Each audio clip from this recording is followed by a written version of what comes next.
Okay. Question number 4 quick math 3 का है। तो रूल ये है 0.3 into 0.3 into 0.3 into 0.9 into 0.9 divide by 0.27 into 0.27। तो रूल ये है, ऊपर डेसिमल्स कितने हैं टोटल, 1 2 3 4 5 डेसिमल प्लेसेस हैं, और नीचे 1 2 3 4 डेसिमल प्लेसेस हैं। तो ऊपर एक डेसिमल ज़्यादा है, वो याद रखिएगा, ठीक है। तो आखिर में हम एक डेसिमल पीछे कर देंगे, बस सिंपल। तो 9 3 ज़ा 27, 9 3 ज़ा 27, 3 से 3 कट गया, 3 बच गया। अब क्योंकि ऊपर एक डेसिमल ज़्यादा था, अब अगर ऊपर डेसिमल ज़्यादा तो एक डेसिमल पीछे हो जाएगा, 0.3 हो जाएगा। अगर ऊपर 4 होते नीचे 5 होते तो नीचे एक ज़्यादा था ना, तो फिर इस 3 के बाद 0 लगा के इसको 30 कर देते, ठीक है। तो रूल ये है कि अगर ऊपर डेसिमल ज़्यादा हो तो डेसिमल पीछे आ जाता है, नीचे ज़्यादा हो तो 0 लग जाता है, 30 300 3000 आंसर हो जाता है, ठीक है। So it's 0.3। पांचवे का आंसर बता दें। 5 का डी है मेरा। जी शानजे। Sir 0.3 D. ठीक है, 33% आएगा, जिसको आप 0.33 भी लिख सकते हैं। 6 का। 6 का बी। बी। जी बिल्कुल, 27 की क्यूब रूट 3 है, 3 3 ज़ा 9, 1/3 आ जाएगा, ठीक हो गया। Okay, question number 7। 2 2 3 ए। 2 2 3 नहीं आएगा, क्योंकि 671 का जो आप 3 से काटेंगे, 3 2 ज़ा 6, 3 2 ज़ा 6, एक बचा, 11 हो गए। 3 3 ज़ा 9, अब दो बचा, 20 हो गया, तो 3 6 ज़ा 18 आ जाएगा। 2 2 23.6 आ रहा है। जी सर, तो पॉइंट्स में टू आ रहा है ट्वेंटी तो। थ्री पॉइंट सिक्स का मतलब 224 करें तो ज़्यादा बेहतर है, ओके। क्योंकि पॉइंट के बाद नंबर जो है वो 5 से ज़्यादा है, 5 या 5 से ज़्यादा है। ओके, 8 देख लें। 196 की स्क्वायर रूट 14 होती है, और 46 की स्क्वायर रूट कोई नहीं होती। तो मैं अप्रॉक्सीमेटली 7 ले लेते हैं, क्योंकि 49 की 7 होती है। 7 2 ज़ा 14। अब हमने नीचे थोड़ी सी वैल्यू ज़्यादा की है, तो ये आंसर थोड़ा सा कम आया है, तो इसलिए हम 2.1 कर देंगे, ठीक है। अच्छा, 9 में है 7 का क्यूब भी 343 होता है, और नीचे भी 343 थे, दोनों कट गए। 7 का स्क्वायर 49 हो जाएगा। इन दोनों को सिंपल सब्ट्रैक्ट करना है, ये आ जाएगा सी। 19,000 में से 3,000 जाएंगे, तकरीबन 16,000 बचेंगे। ओके, 11 देख लें। 125% है, यानी 125/100 लिख सकते हैं, 60 है। ये 3/4 को भी ऊपर ले जाके 4/3 कर दें, और 100 को ऊपर ले जाके 1/100 कर दें, तब इनको हम कैंसिलेशंस कर लेंगे। अच्छा, 4 का 100 पे 25 टाइम्स, 25 का 125 पे 5 टाइम्स, 5 का 100 पे अगेन 20 टाइम्स, 20 का 60 पे 3 टाइम्स, 3 से 3 कट रहा है, 1 बच रहा है। सो इट्स 1, ठीक है।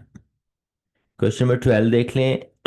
मैंने आपको बताया था कि होल नंबर सेपरेट और फ्रैक्शंस को हम सेपरेट ऐड कर सकते हैं। तो ये 2 होल 3/5 है, प्लस 17 3/10 है, माइनस 18 2/5 है। 2 प्लस 17 19 हो गया, 19 में से 18 गए, 1 बचा। ओके, अब ये 3 बच गए फ्रैक्शन, 3/5 प्लस 3/10 माइनस 2/5, एलसीएम 10 आ जाएगा। 5 2 ज़ा 10, 2 3 ज़ा 6, 3 5 2 ज़ा 2 ज़ा 4, 6 और 3 9 में से 4 गया, 5/10 1/2। तो ये 1 था होल नंबर्स का आंसर, और फ्रैक्शंस का 1/2 है, तो 1.5 आंसर आ जाएगा, 1.5 ये रहा, ठीक है। ऑलराइट, 13 अप्रॉक्सीमेशन का क्वेश्चन है, प्योर अप्रॉक्सीमेशन का क्वेश्चन है। अगर आप ऐसी जगह पे कहीं अटक जाएं जहां आपको कैलकुलेटर भी नहीं है, और आपकी कैलकुलेशन ऐसी हो गई है कि वो सॉल्वेबल नहीं रही है, किसी भी वजह से आपकी गलती है या क्वेश्चन ही ऐसा है, कुछ भी हुआ है, तो आप उसको अप्रॉक्सीमेट करना चाह रहे हैं और बस क्वेश्चन से निकलना चाह रहे हैं, तो उस केस में आप बिल्कुल लास्ट रिजॉर्ट के तौर पर अप्रॉक्सीमेशन ले लेते हैं, ठीक है ना। ऐसा केस ना ही आए तो अच्छा होता है कि आप अप्रॉक्सीमेशन लेनी पड़े, लेकिन अगर आ जाए तो फिर ले लिया करते हैं, ठीक है। कोशिश करनी है कि ना लें। 185.8 को आप 200 कर देंगे, 97 को 100 कर देंगे, 49 को 50, 2100 को पूरा 2000 कर देंगे, 490 को 500। मतलब अप्रॉक्सीमेशन का मतलब ये है कि आप ऐसी वैल्यूज लें कि बस वो जल्दी जल्दी कट जाएं, ख़त्म हो जाए कहानी। जीरोस पहले काट दें, ऊपर वाले नीचे वाले। ये 0 से 0 है, 5 से 5 कट रहा है, फिर ये 0 से 0, ये 200 से 200 कट रहा है, 1 आ रहा है अप्रॉक्सीमेटली। अब इसको जब सॉल्व करेंगे तो एग्जैक्ट 1 आंसर नहीं आएगा, थोड़ा सा कम आ रहा है 1 से, 0.9 के आसपास। लेकिन ये 1 इन्होंने अप्रॉक्सीमेट ही दिया हुआ है, ठीक है। 14 आसान है, कैंसलेशन है सिंपल। 7 2 ज़ा 14, और 2 18 ज़ा 36, 9 2 ज़ा 18, 2 19 ज़ा 38, 19 3 ज़ा 57, 3 आ जाएगा, ठीक है। जितने अच्छे आपको टेबल्स याद होंगे उतनी अच्छी आप कैंसलेशंस कर रहे होंगे, ठीक है। ओके, 15 देख लें। अच्छा, ये पावर 1/2 है, ठीक है। अब ये अलग अलग दोनों पे नहीं आ सकती, वो तब आती है जब मल्टीप्लाई हो बीच में, ठीक है। तो ये आपको पहले अंदर पूरा सॉल्व करना पड़ेगा। 14 का स्क्वायर 196, 8 का स्क्वायर 64। अब ये हो गया 260 की रूट ले लें। अब अगेन 260 की एग्जैक्ट रूट तो है नहीं है, तो इनमें से ऑप्शन में से आप 16 लेंगे, क्योंकि 16 256 की स्क्वायर रूट है, और 260 भी पास ही है उसके तकरीबन, तो अप्रॉक्सीमेटली 16 आएगा। 17 बहुत ज़्यादा है, 289 की रूट है, ठीक है। ऑलराइट, 16 है 1154 × 11, इसका शॉर्टकट भी है, वरना 11 से डायरेक्ट भी मल्टीप्लाई कर सकते हैं। शॉर्टकट ये है कि पहला नंबर एज इट इज़ आ जाएगा 4, 4 + 5 9 कर देंगे, 5 + 1 6 कर देंगे, 1 + 1 2 कर देंगे, और 1 एज इट इज़ आ जाएगा, ठीक है। 12,694। ना भी याद हो शॉर्टकट तो आप डायरेक्ट मल्टीप्लाई करेंगे, ही आ जाएगा। 17 देख ली, 17 दोनों करके दिखाएं ज़रा, शाबाश, क्या आंसर आ रहा है, हरी अप।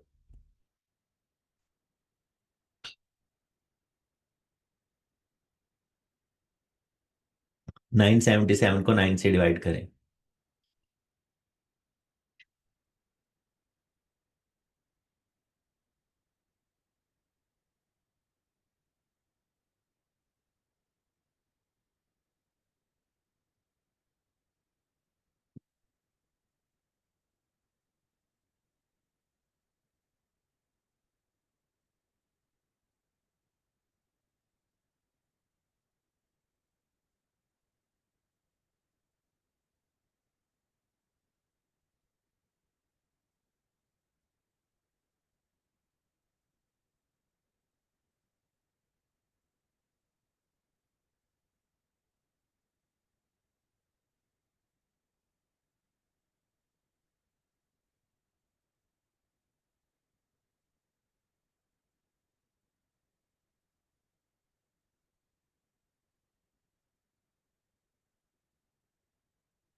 क्या हो गया, 17 का आंसर नहीं दे रहे?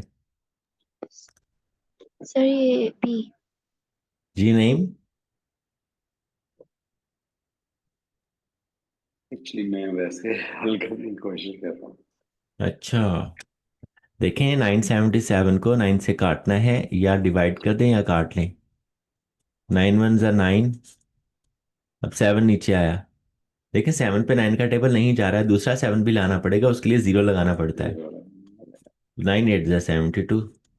बस ये जीरो का चक्कर था, जिस वजह से बताना चाह रहा था मैं, 18 लिख देते हैं लोग इसको। तो बाकी 5 बच्चे आप पॉइंट अब लगाएंगे, और 9 5 ज़ा 45 और सो ऑन। 18 सिंपल क्वेश्चन है। 19 देख लें। 7 7 ज़ा 49, और एक 50/7। 10 2 ज़ा 20, और एक 20, 1/10। 10 5 ज़ा 50, 7 3 ज़ा 21, 15 आ जाएगा। सिक्स थ्री ज़ा 18 और टू 20/3 इंटू 3/5, 5 4 ज़ा 24 आ जाएगा। ठीक है, तो ये हमारा क्विक मैथ हो गया।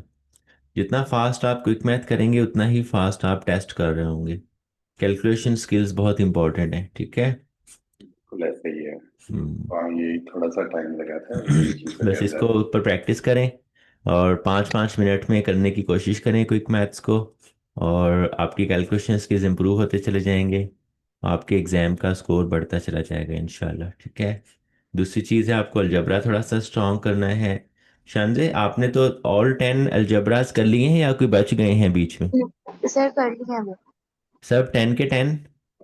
जी ठीक है, कोई एक अलजबरा बताएं जो रिवाइज करवा दिया जाए और नईम का हो जाए। सर, कोई सा भी कर दो।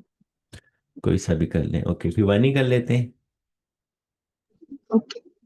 या आप अगर कोई और कह रही हैं तो बता दें। नहीं सर, ये कर लेते हैं। ठीक है। अच्छा नईम, अब तक आपके साथ अलजबरा नहीं किया या किया है मैंने एक? नहीं नहीं, अभी तक नहीं। यू श्योर ये अलजबरा वन नहीं किया? नहीं, बट मैंने आपकी वीडियोस देखी हुई है। ये मैंने वो किया हुआ, यूडीएमी पे किया हुआ है आपका। अच्छा, कितने अलजबराज आपने कर लिए हैं उस लिहाज से बता दें, मैं कोई एक करवा दूं फिर। मैंने ये सारे कर लिए हुए हैं, क्योंकि मैंने ये आपकी सारी वीडियोस देखी हुई है। 10 अलजबराज सारे कर लिए हैं? जी जी बिल्कुल। चलें फिर आगे चलते हैं, जैसे हम कल परसेंट स्टार्ट किया था वैसे ही इसको आगे लेके चलते हैं। बिल्कुल, क्योंकि वो वाला एरिया थोड़ा सा है ट्रिकी, परसेंटेज और प्रॉफिट और वो बाकी, अदरवाइज ठीक आपके है पास ठीक है। तो रेशियोज एंड प्रोपोर्शंस करेंगे आज हम। ठीक है। जी। ये नहीं किया वैसे मैंने। सही है।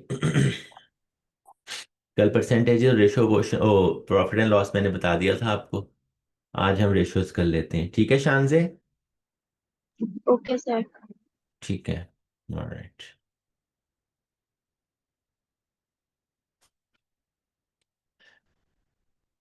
ओके। अच्छा, एक पाउंड जो होता है ना वेट, उसमें 16 आउंसेस होते हैं। वैसे जो 1 केजी है उसमें 2.2 पाउंड्स भी होते हैं। वो एक अलग चीज़ है, किलोग्राम को पाउंड्स में लाना, ब्रिटिश यूनिट्स में लाना। लेकिन ये पाउंड जो है 16 आउंस का होता है, ये ब्रिटिश यूनिट्स की ही कन्वर्जन है। अच्छा, एक जो फुट होता है उसमें 12 इंचेस होते हैं, नहीं में ऐसा ही है?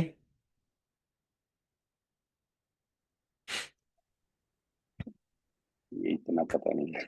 अच्छा, एक यार्ड जो गज होता है उसमें 3 फीट होते हैं। ठीक है। और एक डॉलर जो होता है उसमें 100 सेंट्स होते हैं। ये वो चीजें हैं जो हर बंदे को पता होनी चाहिए, यही चीजों का टेस्ट हो रहा होता है आप लोगों का, कि मतलब जिंदगी गुजर गई पढ़ते पढ़ते लोगों की, और उनको बेसिक मेजरमेंट्स और रोजमर्रा की चीजें, डिस्काउंट्स कैलकुलेट करना, प्रॉफिट एंड लॉस कैलकुलेट करना, परसेंटेजेस निकालना, एवरेजेस निकालना, ये नहीं आ रहा हो तो सही नहीं है ना। एक पढ़े लिखे बंदे की निशानी है नहीं ये। अगर कोई अनपढ़ बंदा आपसे आकर पूछे कि यार 1 फुट कितने इंचेस का होता है और आप ना बता पाए तो वह हैरान ही होगा, क्योंकि ऐसी चीजें हैं जो रेगुलर बेसिस पर यूज हो रही होती हैं। कोई आके आपसे पूछे यार मेरा जो प्लॉट है वो 115 स्क्वायर गज का है, वो स्क्वायर फीट में कितना बनेगा, और आप मुंह उठा के देख रहे हो, तो that won't be a good gesture. तो ये चीजें पता होनी जरूरी हैं, और इसी बातों का टेस्ट हो रहा होता है आप लोगों का। ओके, क्वेश्चंस पे चलते हैं।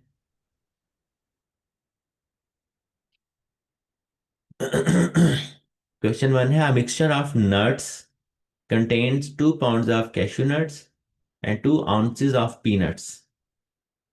What is the ratio of peanuts to cashew nuts in the mixture?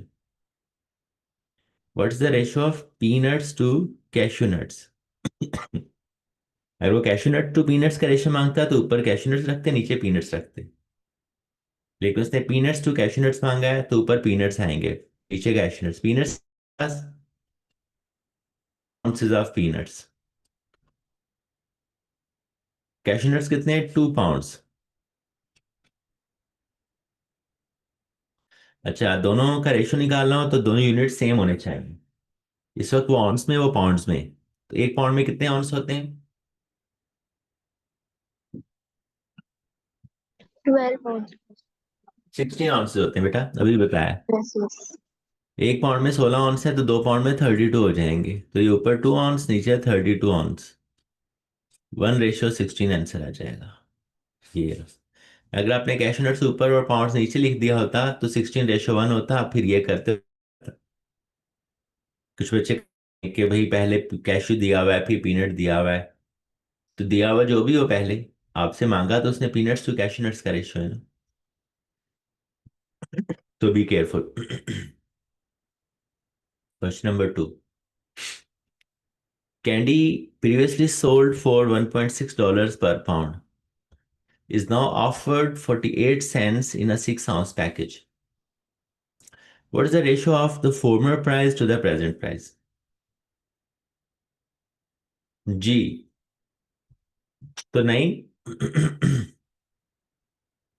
जी। अगर आप किसी मार्ट में जाते हैं ग्रोसरी श्रोसरी लेने या कुछ भी लेने, तो आपको आपके सामने चॉइसेस होती हैं ना बहुत सारी। कोई छोटे पैकेजेस होते हैं, कोई बड़े राइट पैकेजेस राइट। होते हैं। चीनी पत्ती ले लें, घी ले लें, ऑयल ले लें, कुछ भी ऐसी चीज़ें ले लें, डिटर्जेंट ले लें। छोटे पैकेज बड़े पैकेज बड़े होते हैं। आप कैसे अंदाज़ा लगाते हैं कि कौन सी चीज़ आपको सही पड़ रही है? आप उस हर चीज़ के प्राइस को उसकी क्वांटिटी से डिवाइड कर देते हैं ना, ऐसे ही है। और चेक करते हैं कि पर केजी या पर ग्राम या पर एम लीटर कितना पड़ रहा है वो। और जिसका रेट कम आ रहा होता है वो आप ले लेते हैं। यहाँ पर भी ऐसे ही कुछ है कि पहले $1.6 की एक पाउंड मिल रही थी कैंडी, अब 48 सेंट्स की 6 ऑन्स मिल रही है। अब यहाँ पे एक और प्रॉब्लम भी आ गई है कि वो ऑन्सेस हैं और ये पाउंड्स हैं, वो सेंट्स हैं वो डॉलर्स हैं। तो पहले तो हम सबको यूनिट सेम कर लेंगे ना, छोटे यूनिट्स ही करने ज़्यादा सही रहते हैं। तो पहले क्या था, फॉर्मर प्राइस क्या थे? $1.6 का एक पाउंड आ रही थी कैंडी। अब क्या है, 48 सेंट्स की 6 ऑन्स आ रही है। ये तो पता चल गया, 6 1 6, 6 8 48, 8 सेंट्स पर ऑन्स पड़ रही है। अब एक ऑन्स के प्राइस 8 सेंट्स है। अब यहाँ भी हमें ये चेक करना है कि एक ऑन्स कितने का है। तो ये $1.6 का मतलब 160 सेंट्स हो जाएगा ना, $1 में 100 सेंट्स होते हैं, ऐसे ही है। जी। डिवाइडेड बाय और टू। एक पाउंड 16 ऑन्स का होता है, ये 16 ऑन्स कर दें। तो पता चला कि 160 सेंट्स के 16 ऑन्सेज मिल रहे थे पहले। तो 16 1 16, 16 10 160, इसका मतलब हुआ पहले 10 सेंट्स की एक ऑन्स थी और अब 8 सेंट्स की पर ऑन्स है, तो अब रेट्स बेहतर है, ठीक है। तो लेकिन रेशो मांगा है 10 और 8 का रेशो है, यानी 5:4। 5:4 ये फॉर्मर टू न्यू प्राइस का रेशो 5:4 है। यानी अगर पहले 5 रुपए की थी तो अब 4 रुपए की है, ये रेशो है बन रहा है दोनों का, ठीक है।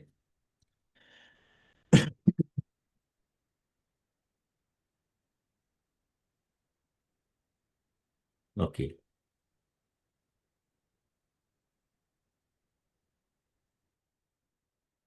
Question number 3।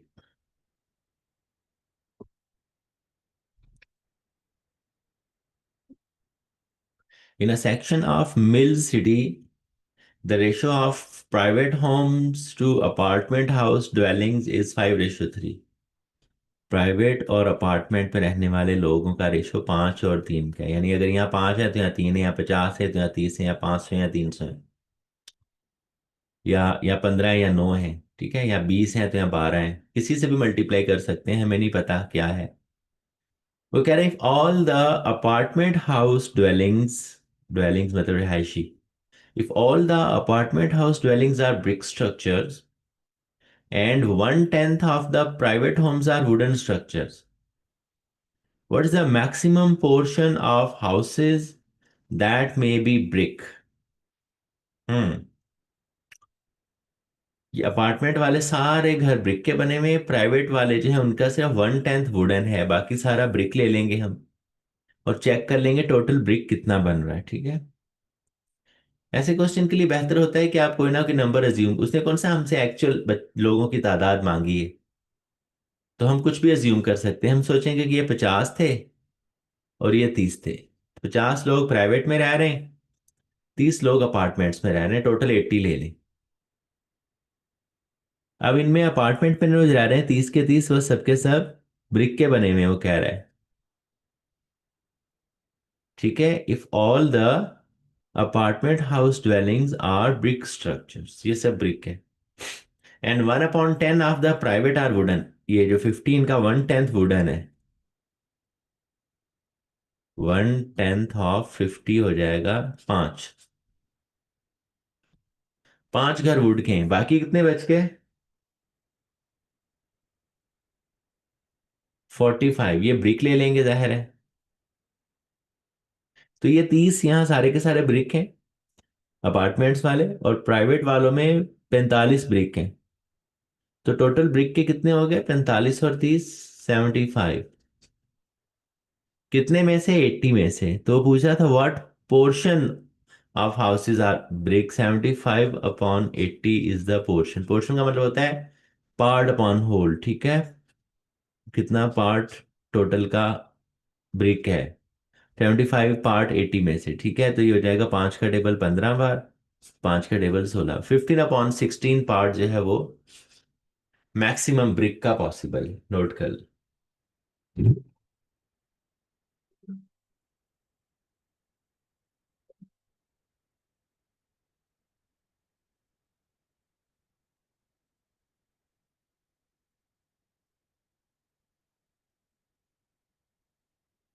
अच्छा, नहीं नोट कर रहे होते हैं या आप बाद में देखते हैं?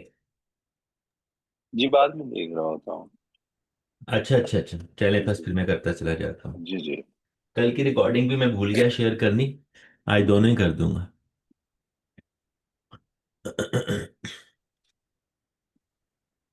पोर आज तो बहुत सारे बच्चे गायब हैं, कल भी गायब थे, वो भी रिकॉर्डिंग मांग रहे थे।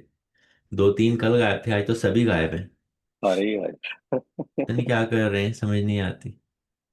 वो बिस्मा ने तो कल जो ज्वाइन किया है वो तो 1 महीने के गैप के बाद ज्वाइन किया, आज फिर गायब हो गई। चलें, ग्रास सीड ये क्वेश्चन नंबर 2 के जैसा है, ये आप खुद कीजिएगा। ठीक है, क्वेश्चन नंबर 5 देख लें। Mrs Wilson left $32,000 and specified that the money be divided so that the ratio of the husband share to the son share was 5:3. The son received, जी, तो 5 और 3 का रेशो है हस्बैंड टू सन, यानी अगर 5 हिस्से husband को मिल रहे हैं, 3 हिस्से सन को मिल रहे हैं, यानी आप टोटल 8 हिस्से कर रहे हैं, 5 और 3। ठीक है, सन का क्या हो जाएगा? 3/8, ratio upon sum of ratios, 3/8। जिसका निकालना वो ऊपर लिखते हैं और सारे रेशोज का सम नीचे लिखते हैं। ठीक है, और मल्टीप्लाई कर देते हैं टोटल जो पैसे बांटने हैं 32,000। ये पता है रूल 9?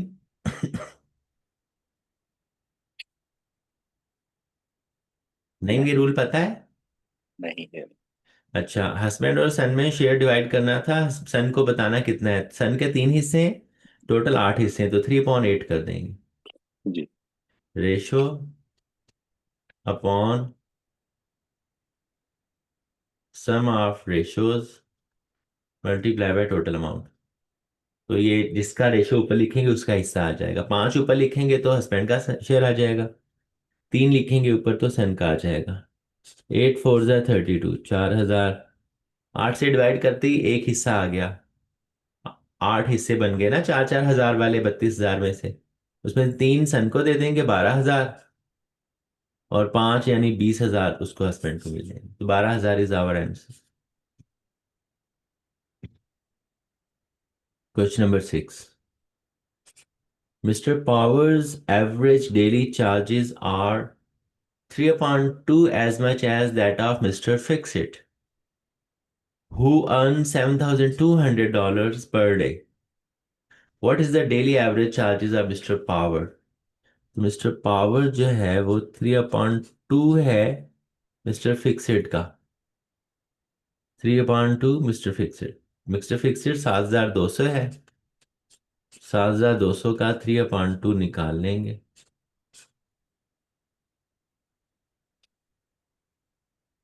10,800 आ जाए मिस्टर पावर्ड की अर्निंग। ठीक है। Question number 7। 7 में 3 रेशियोज हैं ABC, लेकिन दिए हुए AB अलग है, BC अलग है। अब इसको कैसे एडजस्ट करेंगे, ये बहुत जरूरी है जानना।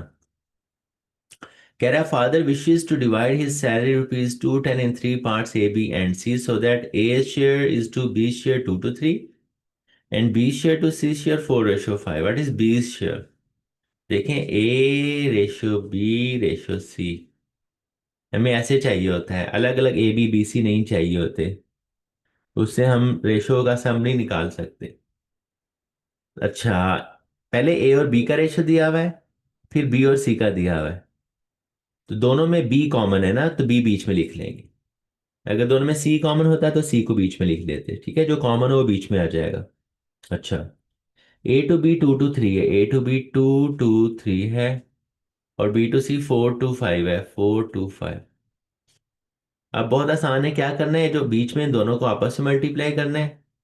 बीच में जो नीचे वाला है ऊपर वाले से हो जाएगा, जो ऊपर वाला है वो नीचे वाले से हो जाएगा। सिंपल, 2 4 8 ये आ गया, 4 3 12 ये आ गया, 5 3 15 ये आ गया, ये रेशो आ गया। सिंपल। ठीक है, इसकी 2 3 बार प्रैक्टिस करेंगे हो जाएगा। तो अब A के 8 हिस्से हैं, B के 12 हिस्से हैं, C के 15 हिस्से हैं, टोटल 35 हिस्से हो गए। अब हमें निकालना किसका है, B का। तो 12/टोटल 35 मल्टीप्लाई बाय कितना अमाउंट डिवाइड करना है, 210। सॉल्व कर लें। 5 का टेबल 7 बार, 5 का टेबल 4 2, 7 6 42, 6 12 72।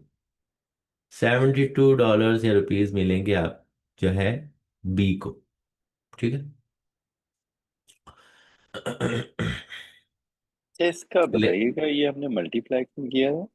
हाँ, ये रेशियोज को एडजस्ट करने का तरीका होता है कि AB ऐसे लिख दिया, BC ऐसे लिख दिया, फिर दरमियान वाले आपस में मल्टीप्लाई हो जाएंगे, और नीचे वालों का ऊपर, ऊपर वालों से नीचे मल्टीप्लाई कर देंगे, तो ये स्ट्रेट रेशो आ जाता है, जिसको फिर सही। आप कहीं भी यूज कर सकते हैं। सही। बस जो दोनों में हो वो बीच में लिखना है, जैसे B दोनों में था, AB BC। ठीक। ये ट्रिक है। Question number 8. In a certain calculus class, the ratio of the number of mathematics majors to the number of students who are not mathematics majors is 2:5. If two more mathematics majors were to enter the class, the ratio would be 1:2. How many students are in the class? जी, वो कह रहे हैं कि maths major जिन्होंने लिया और non maths वाले, उनका रेशियो 2:5 है। मैथ्स और नॉन मैथ्स वालों का रेशियो 2:5 है। अब आप इसको 20 और 50, 200 और 500 नहीं कर सकते, क्योंकि ये तो उसने पूछा है कितने स्टूडेंट्स हैं। तो इसलिए हम इसको 2x और 5x कर देंगे। मैथ्स और नॉन मैथ्स वालों का रेशियो 2:5 है, हमने इसको 2x कर दिया और इसको 5x कर दिया। क्योंकि हमें नहीं पता कितने एक्चुअली थे, 200 थे, 500 थे, 20 50 थे, कुछ भी नहीं पता ना किससे काटा गया है 2 और 5 लाने के लिए, और वही हमें चाहिए। ठीक है। अब वो कह रहा है if two more mathematics majors were to enter the class, the ratio would be 1:2। Maths में 2 बच्चे और डाल दो, 2x में 2 और डाल दो, ये वैसे ही रहने दो। तो कह रहा है रेशियो 1:2 का हो जाएगा। ठीक है, यहां से हमें x मिल जाएगा, इसको इससे 2 to the 4x + 4, 5 1 the 5x। 4x उधर जाके माइनस हो जाएगा, x = 4 बच जाएगा। ठीक है, इसका मतलब 4 से काटा गया है, तो यहाँ 2 × 4 8 था, और यहाँ 5 × 4 20 था।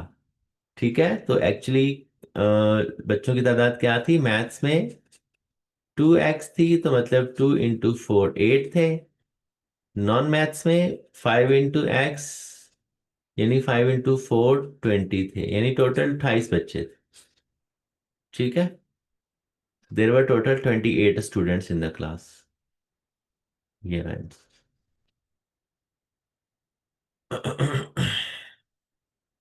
Question number 9।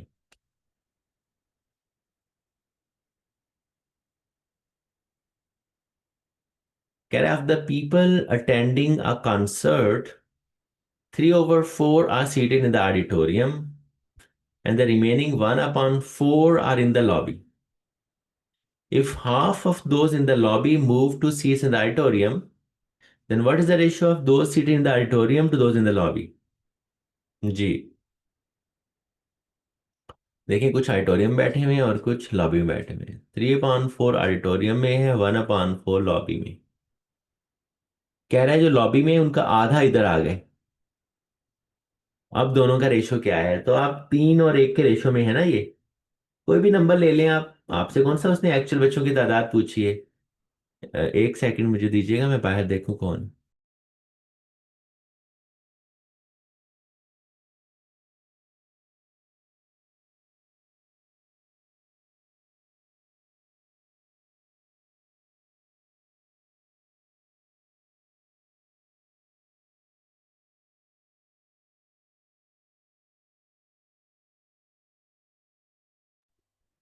जी, तो हम क्या करते हैं, इसको 30 ले लेते हैं, इसको 10 ले लेते हैं। ठीक है, तो कह रहे हैं ये जो 10 है इनका हाफ इधर आ गए। 10 का हाफ यानी 5 इधर आ गए। ज़ाहिर है इधर बाकी 5 बच जाएंगे। ठीक है, माइनस हो जाएंगे जब। ये 35 हो गए, ये 5 बच गए। तो नया रेशो 1:7 का आ गया, या 7:1 का। तो नया रेशो 7:1 का आ गया। ठीक है, ऑडिटोरियम और लॉबी वालों का कोई भी नंबर ज्यूम कर, 300 और 100 भी ले सकते थे आप। आपकी मर्जी है इस केस में। ऐसा नंबर लें कि इनको आधा करना आसान रहे, मुश्किल ना हो। Question number 10।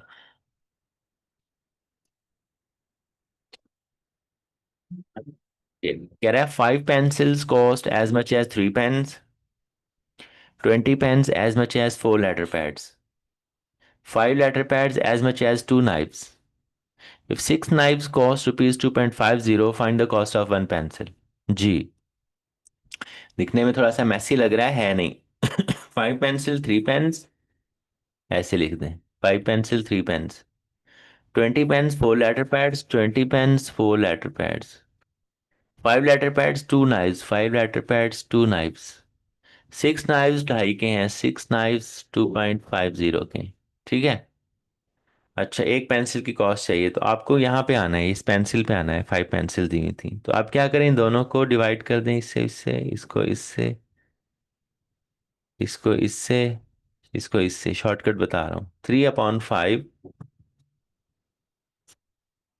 4/20, याद रखना पड़ेगा आपको। 2.5, 2.5/6। इनको सॉल्व कर लेंगे, एक पेंसिल की कॉस्ट आ जाएगी। ये शॉर्टकट है इस क्वेश्चन को करने का। ठीक है, अब कैलकुलेशन है थोड़ी सी, वो देख लें एक नज़र। 2.5 से 5 कटता है एक दो बार। 2.5 2 ज़ा 5, 2 से 2 कट जाएगा, 4 5 ज़ा 20 हो जाएगा, 3 2 ज़ा 6 हो जाएगा। ठीक है, तो क्या बचा हमारे पास नीचे? 5 5 2, 5 5 ज़ा 25, 2 ज़ा 50, 1/50 बच गया। 1/50 सॉल्व कर लो, ऊपर पॉइंट लगाएंगे, जीरो लगेगा। 50 का टेबल अब भी नहीं जा रहा, फिर जीरो लगाएंगे, फिर जीरो लगाएंगे, अब जा रहा है 50 का table 2 bar. 0.02 is the answer. ठीक है, तो एक पेंसिल 0.02 की। इसकी थोड़ी सी प्रैक्टिस करेंगे, ये मेथड आपको समझ आने लग जाएगा। ठीक है, ऑलराइट। अच्छा, आगे प्रोपोर्शंस हैं। दो तरह के प्रोपोर्शंस होते हैं, एक डायरेक्ट और एक inverse. A B C D अगर डायरेक्टली रिलेटेड है तो आप क्रॉस मारते हैं। ठीक है, डायरेक्टली का मतलब क्या होता है, एक चीज बढ़ रही है दूसरी भी बढ़ रही है, एक चीज कम हो रही है दूसरी भी कम हो रही है, ज्यादा पैसे होंगे ज्यादा चीज आएगी, कम पैसे होंगे कम चीज आएगी। डायरेक्ट रिलेशनशिप है, क्रॉस लगेगा। ठीक है, A × D, B × C। ठीक है, अच्छा इनवर्स प्रोपोर्शन क्या होता है, एक चीज बढ़ रही है दूसरी कम हो रही है, एक चीज कम हो रही है दूसरी बढ़ रही है। ठीक है, ए बढ़ रहा है बी कम हो रहा है, ए कम हो रहा है बी बढ़ रहा है। तो उस केस में आप क्रॉस नहीं मारेंगे, ए को बी से मल्टीप्लाई करेंगे और सी को डी से। तो ये हो जाएगा A B is equal to C D. जैसे more the man less the days to do some job, ठीक है, और लेस मैन होंगे मोर डेज, ठीक है, to complete the same job. तो ये इनवर्स रिलेशन है, इस केस में ऐसे मल्टीप्लाई करना है आपने, इसको इससे, इसको इससे, ठीक है। ऑलराइट। क्वेश्चन नंबर 11 इसी का है। A boy makes a diagram of a plane to a scale of 1 upon 400 of actual size. If the diagram of the plane is 9.6 inches in length, what's the length in feet of the plane? तो देखें, इसको आप वैसे तो unitary method से भी कर सकते हैं कि 9.6 को बस 400 से मल्टीप्लाई कर दें, आपको पता चल जाएगा इतने इंच एक्चुअल लेंथ है। लेकिन मैं इसको आपको प्रोपोर्शन से करना सिखा रहा हूँ, ठीक है।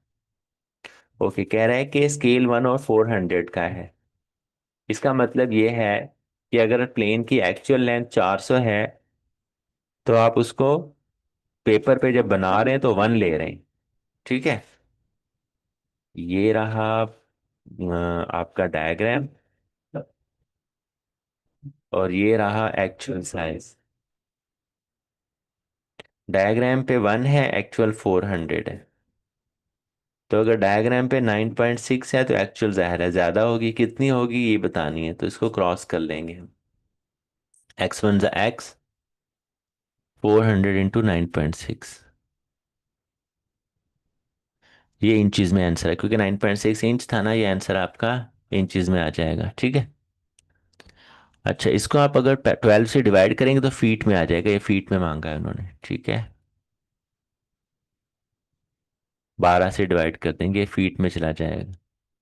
अच्छा, ये आप पॉइंट से जीरो उड़ा सकते हैं, एक पॉइंट से एक जीरो जाता है, ठीक है। 12 8 96, 8 4 32, 320 फीट आंसर आ जाए, 320 फीट, ठीक है। इसका 12 13 14 15 इसी तरह से है, 15 तक करने हैं आपने बस ये क्वेश्चन, उसके बाद नहीं करने, ठीक है। तो ये आपका रेशो क्वेश्चन कंप्लीट हो गया। ओके, ठीक हो गया। अच्छा ये बताएं, शानजेब, आपने ग्रामर वाला हैंडआउट पूरा कर लिया है? टेंसेस वाला सर? जी। जी। सारे टॉपिक? जी। ठीक है, चलिए मैं थोड़ा सा नईम को उस हवाले से फिर बता दूं, फिर हम देख लेते हैं। अच्छा नईम, आपके पास एक हैंडआउट है, बल्कि मैंने आपको स्टार्ट करवाया था उस दिन ना इंग्लिश ग्रामर वाला, नईम। जी जी, बिल्कुल बराबर। स्टार्ट करवाया था, हाँ हाँ हाँ, ठीक ठीक ठीक ठीक। तो फिर आपने उसको आगे किया कुछ? नहीं, टाइम नहीं मिल पाया। टाइम नहीं मिल मुश्किल पाया, से है। ठीक ठीक। तो बस ये है कि आपने ये जो एक टेस्ट किया था आपको अंदाजा हो गया था, और आपने कई आंसर सही दिए थे, एक आध के अलावा, ऐसे ही था ना। बिल्कुल ऐसे ही है। तो अब करना यह है कि ये पूरा हैंडआउट आपने कंप्लीट करना है, और ग्रामर से जो जो जहाँ जहाँ क्वेरीज हों वो आप फिर डिस्कस करते चले जाएंगे। तो इसमें शुरू में प्रेजेंट के हैं, फिर पास्ट के हैं, फिर ओके। सब्जेक्ट वर्ब एग्रीमेंट है, नाउन्स हैं, प्रोनाउंस हैं, ठीक है, कंडीशनल सेंटेंसेस हैं, बहुत कुछ है। तो उन सब पे आपको फिर जो है प्रैक्टिस कर लेनी है, जहाँ मसला हो वो पूछ लेना है, सिंपल, ठीक है।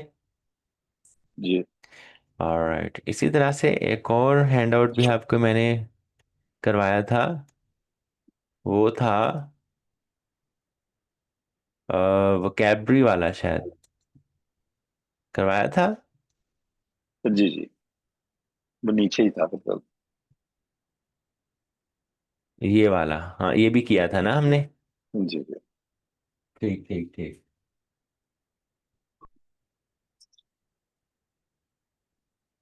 तो बस ये कुछ डिफरेंट चीज़ें हैं जो गैट वगैरह के लिए जो है ज़रूरी हैं, दो चीज़ें, ग्रामर और ये वाली वो कैब, बाकी तो सारा कुछ सबके साथ जो है वही सेम है। तो ये थोड़ा सा वो कैब पे आपको अलग से काम करना है।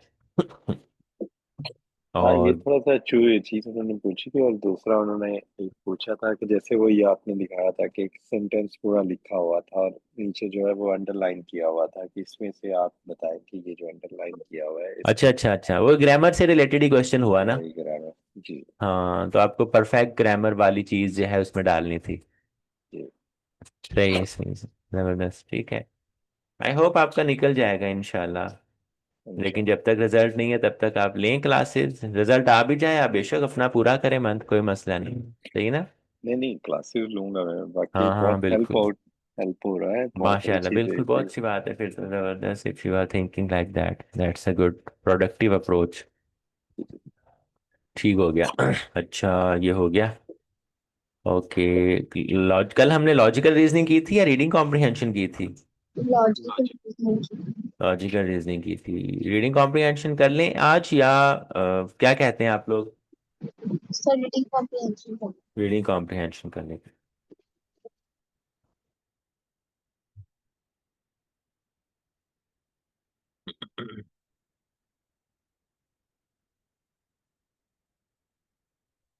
ठीक है। अच्छा। शानदे सर बताएंगे हमने कौन सा पैसेज लास्ट किया था? सर मुझे याद ही नहीं। याद नहीं। ठीक है, कोरल रीफ्स वाला हो चुका है। नहीं नहीं, कोरल वाला नहीं किया। कोरल वाला नहीं किया, ठीक है, कोरल वाला कर लेते हैं। तो नहीं, ये आपके पास रीडिंग कॉम्प्रिहेंशन का हैंड आउट होगा, जी। जिसमें से हमने जीडीपी वाला एक किया था, याद है? जी। जी। ये कोरल रीफ्स वाला है, उसी का सेकंड है पेज नंबर 3 पे।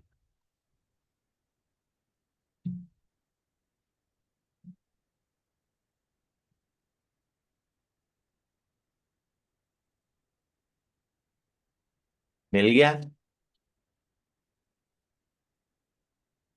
एक सेकंड तलाश करने पे मतलब।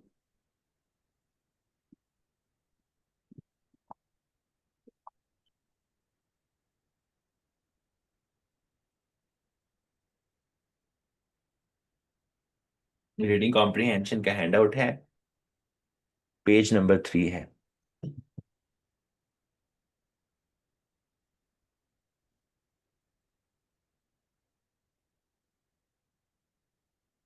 मिला। जी जी, मिल गया। ठीक है। आपको मैं 5 मिनट दे रहा हूँ, ये पैसेज पढ़ लो बस खाली, फिर मैं पढ़ता हूँ आप लोगों के साथ दोबारा। कोरल रीफ्स वाला पूरा पैसेज पढ़ ले।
पढ़ लिया?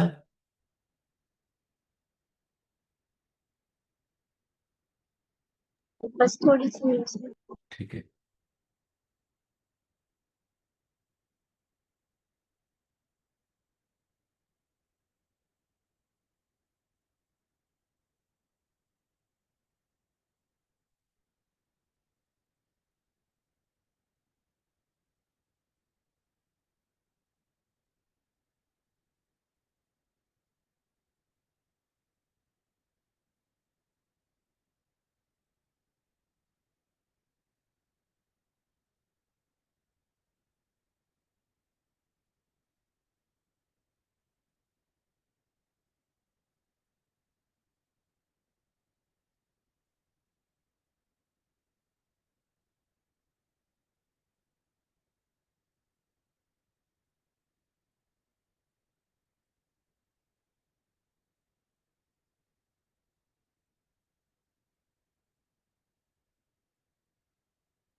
हो गया सर। ठीक है, नहीं हो गया? जी पढ़ लिया। ठीक है, अब मैं पढ़ता हूँ आपके साथ। तो कह रहा है coral reefs are one of the most fragile, biologically complex and diverse marine ecosystem on earth. Coral reefs पता है क्या होती हैं? नहीं? ये जो पानी के ऊपर काय जमी होती है। जो वो आप जाते हैं ना मालदीव्स वगैरह के सी में, वो नीचे अंडरग्राउंड पूरा सिस्टम होता है, पहाड़ियाँ होती हैं उन पे, वो मतलब काई भी होती है, फिश भी होती है, इकोसिस्टम है पूरा। ऊपर से देखो बहुत अच्छा लगता है, जो कलरफुल। जी। शानजे, पता है ना? जी जी सर पता है। ठीक है। क्या है वो कॉम्प्लेक्स और फ्रेजाइल सिस्टम है। This ecosystem is one of the fascinating paradoxes of the biosphere. Paradox किसको कहते हैं? ऐसी चीज जो लगे कि नहीं है लेकिन वो हो, लेकिन लॉजिकली वो होना उसका पॉसिबल ना लगे, लेकिन वो एक्चुअली है। बायोस्फीयर क्या है पता है? अर्थ की लेयर होती है। जहां जहां तक लाइफ है, समंदर से लेकर जमीन की सतह से लेकर ऊपर तक जितना भी लाइफ है, जहां तक वो बायोस्फीयर है। तो फिर बता रहे हैं क्यों ये कॉम्प्लेक्स है। हाउ डू क्लियर एंड दस nutrient poor waters support such prolific and productive communities.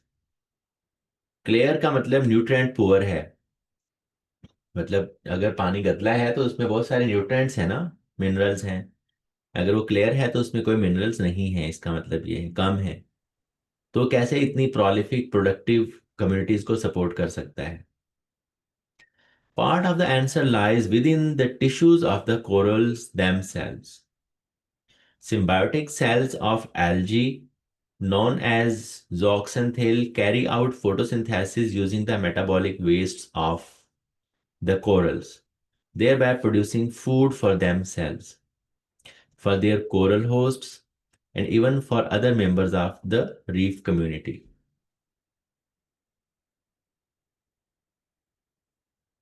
This symbiotic process allows organisms in the reef community to use sparse nutrient resources efficiently.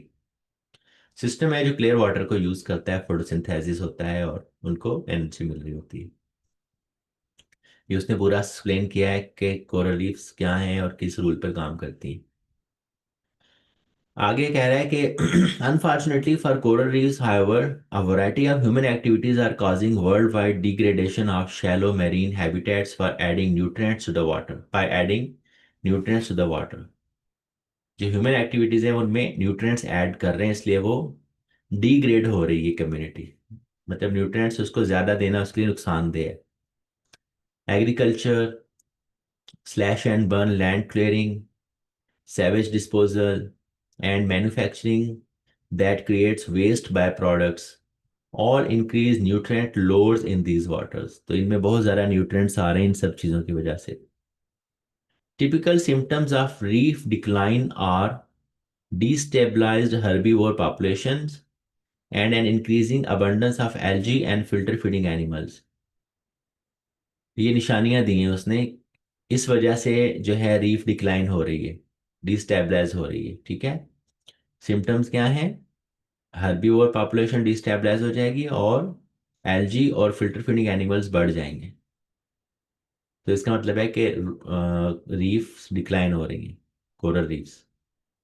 Declines in reef communities are consistent with observations that nutrient input is increasing in direct proportion to growing human population. जैसे जैसे human population बढ़ रही है वैसे वैसे nutrient input बढ़ रहे हैं, वैसे वैसे कम्युनिटीज जो रीफ की हैं वो कम होती चली जा रही हैं, डिक्लाइन होती जा रही हैं. Thereby threatening reef communities sensitive to subtle changes in nutrient input to their waters. तो वो थ्रेट हो रही है उनको, क्योंकि उनके न्यूट्रिएंट इनपुट में चेंजेस आएंगी तो वो डिस्टर्ब हो जाएंगी. तो क्या प्राइमरी कंसर्न है पैसेज का? शाबाश. जी नहीं.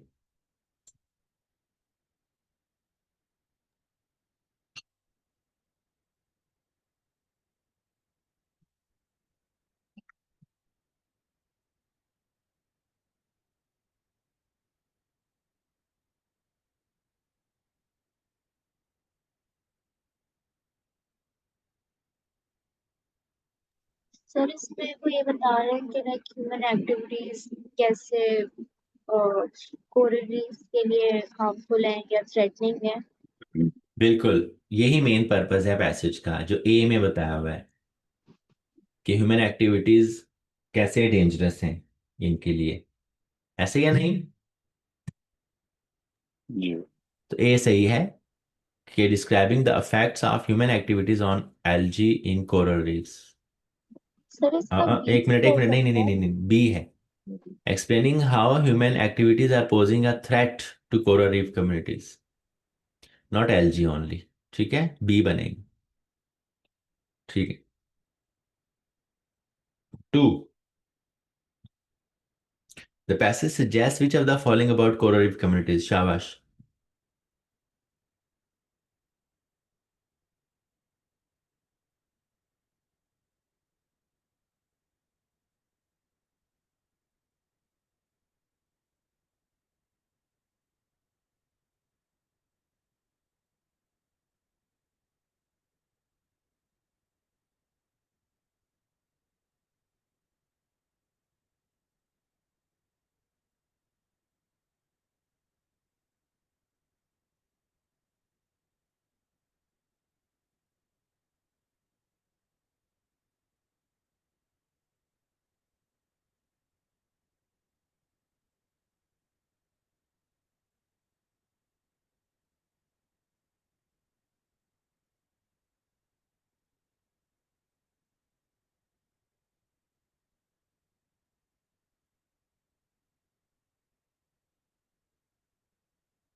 ए।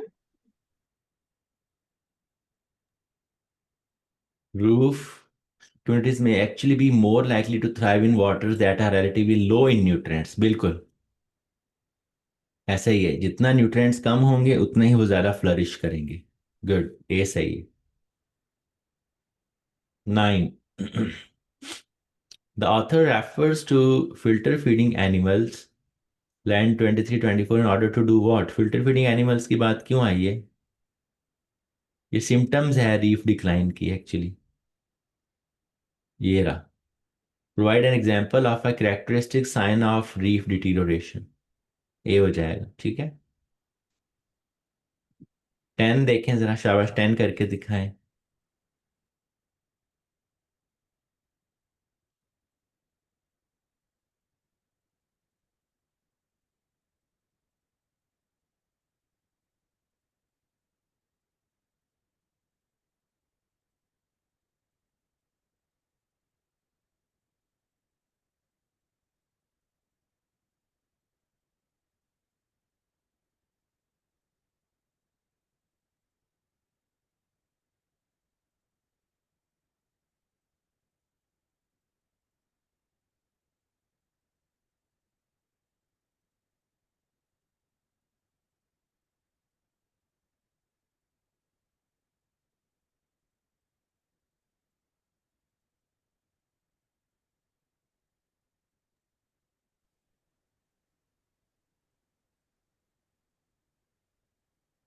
इसका आंसर ये हो सकता है क्या? According to the passage, the following is a factor that is threatening the survival. Survival. जी बिल्कुल, waste by products result in an increase in in nutrient nutrient input to reef communities. ठीक है। ठीक है शान से। जी 11।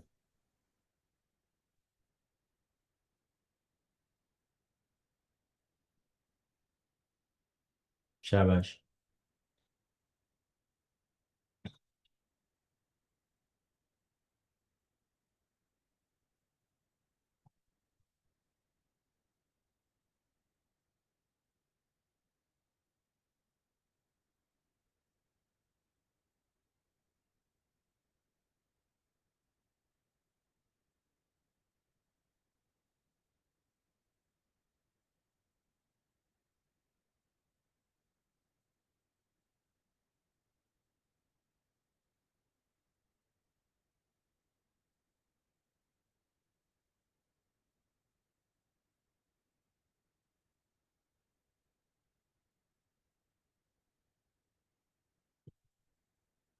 जी।